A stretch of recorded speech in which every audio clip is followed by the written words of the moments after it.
घोसी उपचुनाव में हार के बाद एनडीए में शुरू हुआ टकराव। ओम प्रकाश राजभर और दारा सिंह चौहान के बीच में देखने को मिली तकरार। समाजवादी पार्टी की जीत से बीजेपी के कुनबे में बेचैनी का माहौल, आपस में भिड़ंत।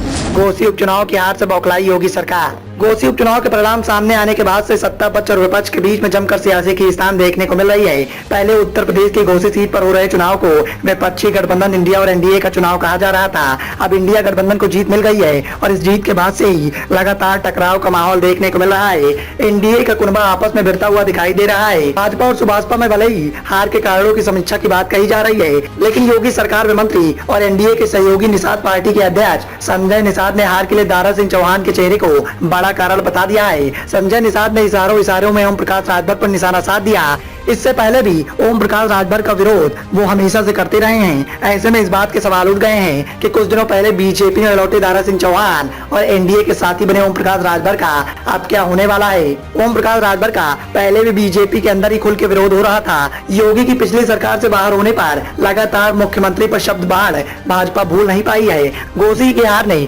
सबसे बड़ा भ्रम ओम प्रकाश राजभर का ही तोड़ा है। ओम प्रकाश राजभर मऊ, घोसी समेत पूर्वांचल की कई सीटों पर राजभर समाज के वोटों का साथ होने का दावा कर रहे थे। राजभर ने घोसी चुनाव से पहले भी इस बात का दावा कर दिया था कि 2022 में उनके कारण ही समाजवादी पार्टी को जीत मिली थी। राजभर के एनडीए में शामिल होने का बड़ा कारण राजभर वोट बैंक ही माना जा रहा था। इस वोट बैंक का घोसी में भारतीय जनता पार्टी के साथ नहीं जुड़ना और उनके दावे की हवा निकलना, इस वोट बैंक का घोसी में भारतीय जनता पार्टी के साथ नहीं जुड़ना उनके लिए फजीहत का कारण साबित हो रहा है। बल्कि उनके मंत्री बनने की संभावनाएं अब धीरे धीरे खत्म होती जा रही हैं।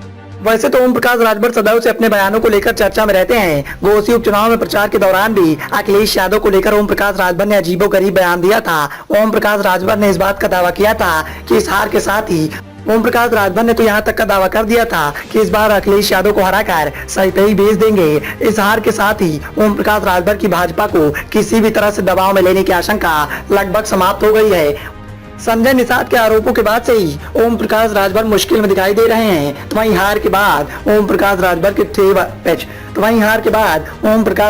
तेवर ठंडे पड़ते दिखाई दे रहे हैं। हालांकि ओम प्रकाश राजभर के द्वारा अभी किसी भी तरह का पलटवार नहीं किया गया है, लेकिन जिस तरह से ओम प्रकाश राजभर को विरोध झेलना पड़ रहा है उसके बाद तय माना जा रहा है कि दारा सिंह चौहान और ओम प्रकाश राजभर का अब आने वाले समय में क्या होगा। क्या राजभर के मंत्री बनने का सपना पूरा हो पाएगा या फिर राजभर को बीजेपी हाईकमान के द्वारा दरकिनार कर दिया जाएगा।